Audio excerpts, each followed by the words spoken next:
Quickly come up with the designs, especially for that flyover. Yeah.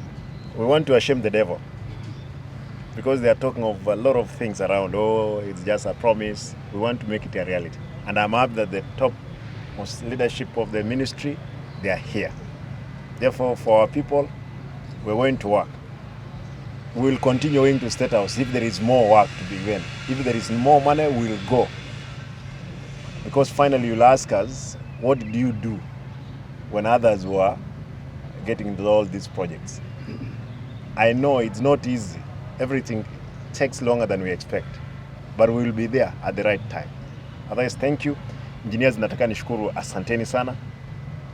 And to do everything to pit around.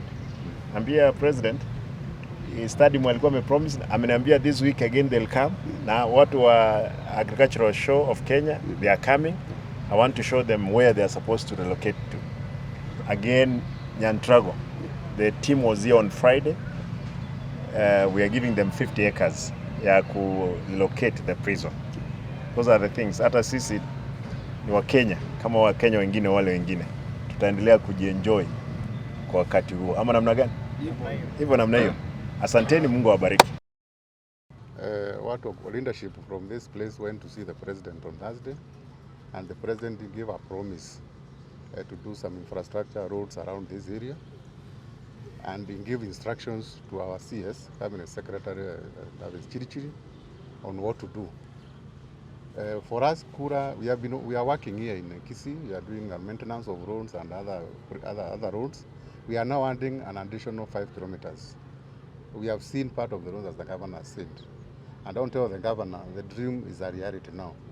For us, we have been instructed to come down here, scope the works, do the designs. We take back to our CS. We are going to be funded and start work. So we are hoping that in the next couple of months, we will start doing those works where we have identified. So it's a promise that what the president has said is going to be done. It's going to be done. It's already a directive from the president, and we have no option but to do it. Thank you very much.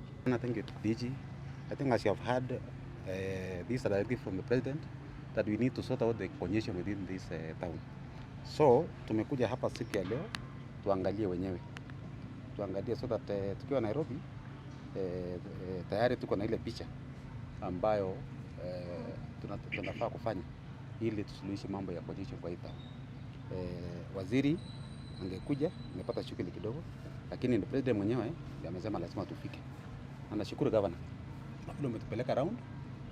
Hii shida ya Kisii town tutasuluhisha. We have seen and we will get a solution for the problems around here. That is why the whole team from this region, Nyanza region, who work with Kera, Kura and Kena here, wote wako hapa. So atuongee tu mambo ya kuongea, hii ni kazi tunaenda kufanya. Asante tu. I know Kisii tuko na shida because the main road through town is difficult.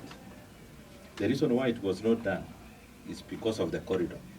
When we did the Sirare corridor, in fact the dual carriage was to come all the way from the junction to Daraja Moja, yes. But the problem of encroachment could not make it possible. And so the bypass was done, the one behind, from Daraja Moja to Nyagururu. But still, that bypass is not serving much. You know, it's really like a street. So we need to identify some kind of bypasses to bypass the town. One, to relieve the town of some traffic. And that is the road we are talking about, Daraja Moja to Suneka. We improve it properly so that it can carry through traffic. You know, initially it was done as a street, but now we can do it with the insight that is going to carry through traffic.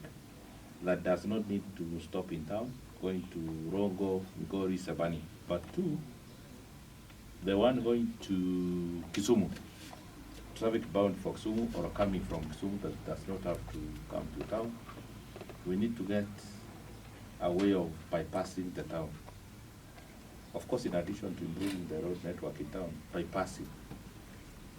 And one of the roads I'm thinking is Getare to Nyakoi.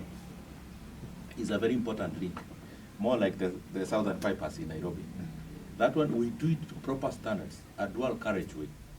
In fact, we are discussing, you can do it to a dual carriageway to carry through traffic. You come to Daraja Moja, go to Getare, it's about 2 kilometers from Daraja Moja. Then you hit that one, get to Nyakoi. If you are through, is that tutengeneze hiyo flyover itakuwa ni nzuri, but hiyo Kitare hata kama tutatengeneza hiyo jam tu itakuja town. Tusipofungua hiyo ya Nyakoi Getare to Getare, then something towards Bobaracho table. Yeah. Those was actually like that one. We do it as a dual carriageway, and even you see this portion here, Getare is here. It's 2 kilometers. We dual all this, and probably up to around Kisi School. You start dualing from Kisi School, dual all the way to Nyakoi.